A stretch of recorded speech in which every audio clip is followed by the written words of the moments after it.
Welcome to Spidell's Federal Tax Minute. I'm your host, Catherine Zidane.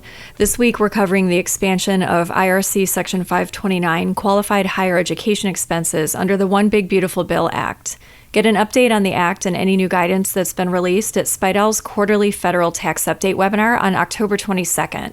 You can register for 1 year of updates or just one session at spidell.com. The One Big Beautiful Bill Act makes two significant changes to the definition of qualified higher education expenses for the purposes of IRC Section 529. Under Section 529, taxpayers can make after-tax contributions to the accounts, and earnings on the accounts are tax-free when withdrawn if they're used to pay qualified higher education expenses. Applicable to distributions made after July 4th, 2025, which is the date of OBBBA's enactment, additional expenses incurred in connection with a public, private, or religious elementary and secondary school are now treated as qualified higher education expenses. The TCJA authorized up to $10,000 in tax-free Section 529 distributions if they were used to cover primary and secondary school tuition expenses only.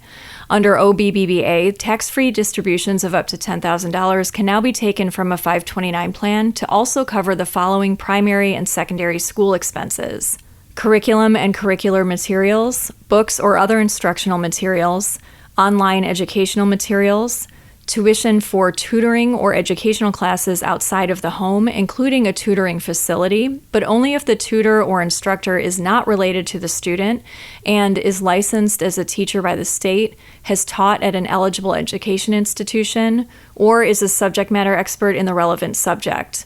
Distributions can also be taken for fees for a nationally standardized norm-referenced achievement test, an advanced placement examination, or any examinations related to college or university admission, fees for a dual enrollment in an institution of higher education, and educational therapies for students with disabilities provided by a licensed or accredited practitioner or provider, including occupational, behavioral, physical, and speech-language therapies.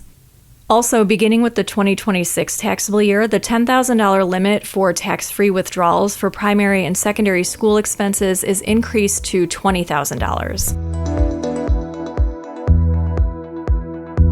OBBBA also allows for tax-free distributions from Section 529 accounts to cover qualified post-secondary credentialing expenses applicable to distributions made after July 4th, 2025.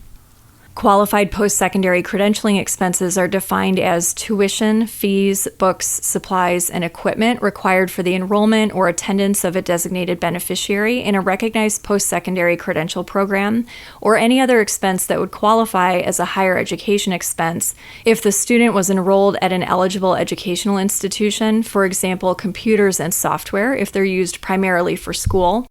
Fees for testing required to obtain or maintain a recognized credential, and fees for continuing education if the education is required to maintain a recognized post-secondary credential.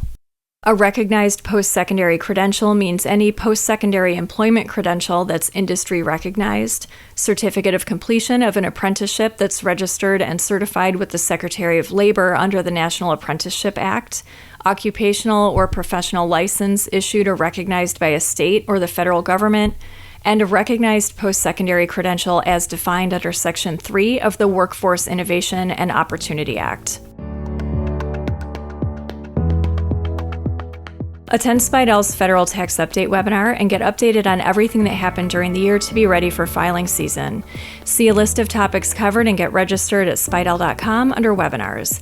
That's all for this week. Join us next time for another episode of Spidell's Federal Tax Minute.